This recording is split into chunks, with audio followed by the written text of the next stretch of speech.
कहानी की शुरुआत होती है नीले आसमां के नीचे और ब्रह्मपुत्र नदी बहती हुई वहाँ से। अब हम यहाँ से इस ब्रह्मपुत्र नदी को क्रॉस करके इसके द्वारा बनाए गए आइलैंड, रिवर आइलैंड जो है माजुली, वहाँ जाएंगे, जो कि वर्ल्ड का सबसे बड़ा आइलैंड है। तो ये बाकी पहली फेरी है जो मॉर्निंग की सुबह 7 बजे जाती है। तो हम इसमें अभी सवार हैं और चलते हैं। आपका स्वागत है माजुली में। फाइनली 40 मिनट की फेरी के बाद और हम माजुली में एंटर हो चुके हैं। और आप चारों तरफ देख सकते हैं आसमां एकदम नीला, चारों तरफ एकदम ग्रीनरी। और अगर आपको गुवाहाटी से आपको माजुली आना है तो उसके लिए 3 वेज हैं। फ़्लाइट जोरहाट के लिए ले सकते हैं अगर फ़्लाइट से आना है आपको, और जोरहाट से निमती घाट के लिए कोई भी टैक्सी या कुछ भी बुक कर सकते हैं जो 200 रुपये के समथिंग या 300 रुपये लेगा।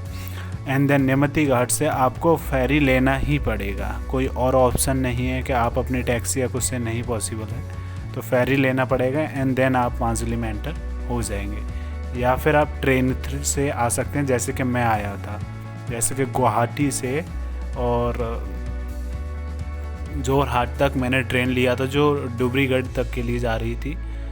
उस ट्रेन में मैं बैठा था जो समथिंग 9 आवर्स का ट्रैवल था, और अप्रॉक्सली स्लीपर का जो चार्ज था वो 250 रुपये के आसपास था। तो ठीक था, चीप था, कोई प्रॉब्लम नहीं था, मतलब एक कंफर्टेबल था। और जोरहाट से निमती घाट के लिए एटलीस्ट 40 रुपीज़ लेते हैं। शेयरिंग बस या लोकल जो जीप वगैरह चलती हैं वही चलती हैं, तो वो 30 से 40 रुपये लेते हैं। एंड देन फेरी में लगते हैं 15 रुपये, जो कि 40 मिनट का ट्रैवल है, ब्रह्मपुत्र नदी को क्रॉस करती है। और ये 3 बजे तक चलती है, लास्ट फेरी 3 बजे ही जाती है, उसके बाद कोई भी फेरी नहीं जाती है। मॉर्निंग में सुबह 7 बजे से शाम को 3 बजे तक।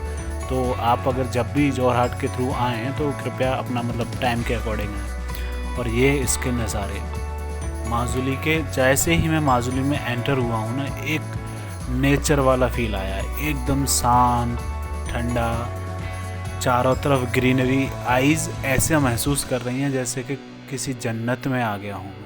मतलब एकदम रिलैक्स, मेडिटेशन, योगा, कुछ ज़रूरत नहीं है अगर आप यहाँ पर हैं तो।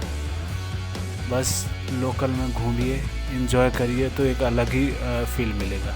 बाकी अभी मेरी यहाँ के लोग बहुत अच्छे हैं। मेरी अभी एक रिजॉर्ट मतलब एक बोट में, मतलब जिस बोट से मैं फेरी से आया था उसी में एक पर्सन से मुलाकात हुई थी, जो कि ध्रुव भाई हैं, उनसे मुलाकात हुई थी। और उन्होंने मुझे बताया कि आप मतलब बात हुई उनसे मेरी थोड़ी बहुत, तो सारी चीज़ें पता चली। तो कुछ चीज़ें मैंने उनसे पूछी कि माजुली में कहाँ कहाँ घूम सकते हैं, क्या क्या है। तो यहाँ घूमने के लिए बहुत सारी जगह हैं। एक तो नेचर से बिल्कुल नेचर से अटैच्ड है ये पूरे तरीके से। दूसरा यहाँ पे घूमने के लिए बहुत सारे प्लेसेस हैं और बहुत सारी जगह हैं घूमने की। तो उन्होंने वही सारी चीज़ें बताई, और फिर मैंने रुकने वगैरह के बारे में पूछा, मैंने होटल्स वगैरह, तो उन्होंने कहा ठीक है मिल जाएगा आपको। उन्होंने एक कॉन्टैक्ट नंबर दिया कि कॉन्टैक्ट कर लेना, तो आपको आसानी से मिल जाएगा। तो आगे चलते हैं और देखते हैं क्या होता है। अभी चलना है यहाँ से। और चलते चलते मुझे एक ये टूटी हुई बोट मिली। मुझे इतना प्यारा लग रहा था ये, इस जगह पे टूटी हुई ये बोट्स और भी पड़ी हुई हैं, लेकिन मुझे बड़ा अच्छा लगा।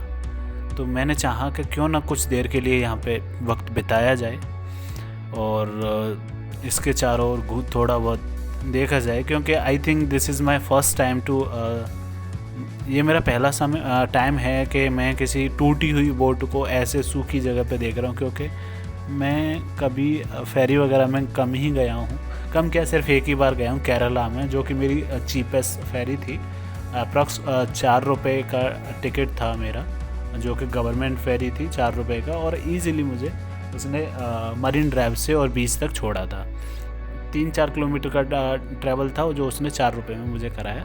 तो बहुत सस्ता था, बहुत सस्ता था। और फेरी का मैंने देखा है, वो फेरी हर जगह सस्ती मिल जाती है अगर आप गवर्नमेंट यूज़ करते हैं या गवर्नमेंट फेरी चलती है तो ये बहुत अच्छा। और ये मेरी सबसे लंबी फेरी थी, यानी 40 मिनट के समथिंग लगा हमको ब्रह्मपुत्र नदी मतलब निमती घाट से और माजुली में एंटर करने, मतलब माजुली तक आने के लिए।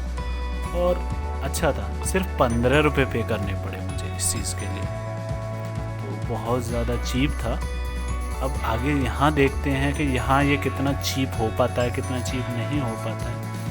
बाकी ग्रीनरी और यहाँ की एक ख़ास बात है, मैंने यहाँ जैसे ही एंटर हुआ हूँ कुछ स्टार्टिंग से ही मैंने एक चीज़ बहुत अच्छी नोटिस की अब कि यहाँ पे मोस्टली जो झोंपड़ी हैं, घर हैं, या जो भी, मतलब ऑब्वियस सी बात है वो घर ही हैं। यहाँ के लोगों के लिए तो वो घर ही है, हम जिन्हें झोंपड़ी कहते हैं, लेकिन वो घर ही। और मैं अभी कोशिश कर रहा हूँ, अगर लिफ्ट वगैरह मिलती, कोई गाड़ी आ रही है पीछे से। यहाँ के लोग बहुत हेल्पफुल हैं। तो ये भाई हैं, इनसे मैंने लिफ्ट के बारे में पूछा कि आप मुझे थोड़ा आगे तक, मतलब मुझे 4-5 किलोमीटर आगे जाना है जहाँ मुझे स्टे करना है। हालांकि मुझे अभी एग्जैक्ट नहीं पता कहाँ स्टे करूँगा, लेकिन हाँ वहाँ से हॉस्टल्स वगैरह स्टार्ट होते हैं, तो वहाँ तक मैं इन भाई के साथ लिफ्ट लिया हूँ। बट ये बोले मैं वहाँ तक तो नहीं जा रहा, लेकिन आपको मिड वे यानी बीच रास्ते में छोड़ सकता हूँ। तो मैंने कहा वाई नॉट, पैदल चलने से अच्छा है थोड़ा सा सवारी हो जाए, सफ़र तय हो जाएगा। और बहुत अच्छे बंदे थे, इनसे बात हुई, उन्होंने पूछा आप कहाँ से आए हैं, कहाँ से नहीं आए हैं, सारी चीज़ें। तो यही चीज़ है, यहाँ माजुली में एंटर होते ही एक रियल असम को देखने को मिला, जहाँ के लोग बहुत अच्छे हैं। और ये बाकी नज़ारे देखिए यहाँ के, एकदम मस्त नज़ारे।